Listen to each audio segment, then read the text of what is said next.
start for many of us with some beautiful autumn sunshine, and the fine weather lasts for the next few days. I'll have all the details of that and more coming up on Good Morning Britain. Appropriately. Ranveer, thank you. Laura should be flying on cooking fat. I mean, you know, we have to cut emissions everywhere. Flying is 2.5% of all of the world. Into context, food waste is 10%, the clothes industry is 10%, so it sort of pales in. Using surplus stuff we already have as an alternative is already a great thing to do, but it, like you said, it's not the best option. If it plug a plane in because it needs to fly away, so cars, electricity is the best way to power them, but hydrogen is the best way, as he was saying, to fuel an aircraft. And lots of companies will say they're making hydrogen, but if you make it hydrogen, but if you make it from green energy, then you have green hydrogen. Why do we? Because we need the batteries to be able to store them, to be able to then fly long enough. So you use hydrogen to make electricity, but it's much making electricity. So it's just all these innovations are really small scale, and all of these things need to be upscaled. Even the cost of that is 2 to 5 times the price of normal aviation fuel. Upscale, the cheaper everything becomes. Well, if we are actually flying tonight. Sorry. Flying tonight. Laura. I'm not ashamed. Snow today. Yes. Yeah. I mean, there'll be some flakes around, and I saw lots of pictures of just excited people with a small amount of corner, and it will feel chilly as we head through the next few days.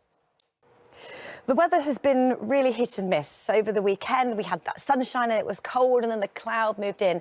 But I think the best kind of weather this time of year is that cold, frosty, sunny weather where you wrap up warm, and that is what we'll have over the next few days. The jet stream divides the cold that we're going to have and the mild, cloudy conditions we had for much of last week with the rainy drizzle in the air. And it means for the coming nights, it will be cold, -7s, -8s. And I can hear those thermostats clicking already. So extra layers, but sunglasses at the ready. And that is certainly the theme for today. And it is cold enough for most things falling from the sky to be wintry, but there's not a lot of wet weather around. First thing this morning, we're looking at 4s and 5s in the south, but -4 or -5 in the north, and many of us greeted by sunshine. The winds are northerly, and that feeds in the showers, so it's coastal areas. A few showers for western areas of Wales, a few showers across the northeast of Scotland and eastern areas of England. You can see the white there. Yes, there'll be some snow, not very much of it, but enough to give a light covering for some.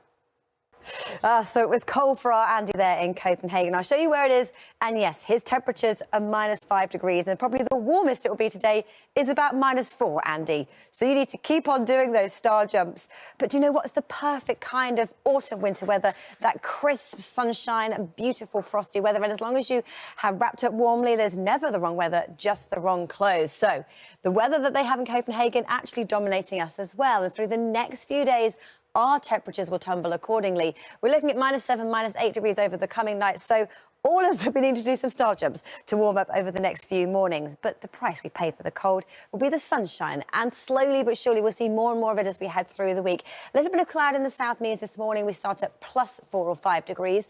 Clearer skies in the north mean we start at -4 or 5. So a frost in the north and plenty of sunshine once the sun's up. Showers around, mostly falling as rain through western areas, parts of West Wales and southwest England, but cold enough across the northeast of England, Scotland and the northeast of England to be snow. Mostly just a light covering in places, and it means as we head through the coming nights where any showers have fallen, it will turn icy. So how do things pan out as we head through the next 7 days?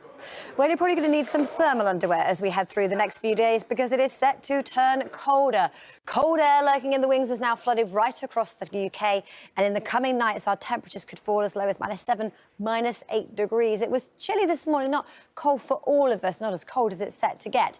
Clearest in the north with sunshine and a frost. In the south is frost-free thanks to largely cloudy skies, but as we head through the day, the cloud lifts and breaks, and a good-looking day ahead with plenty of sunshine. A few showers through western and eastern coast, and in the east they're cold enough to fall as snow, particularly across the northeast of Scotland. So 4 or 5 today, adding in the wind feeling like freezing, and the outlook turns colder.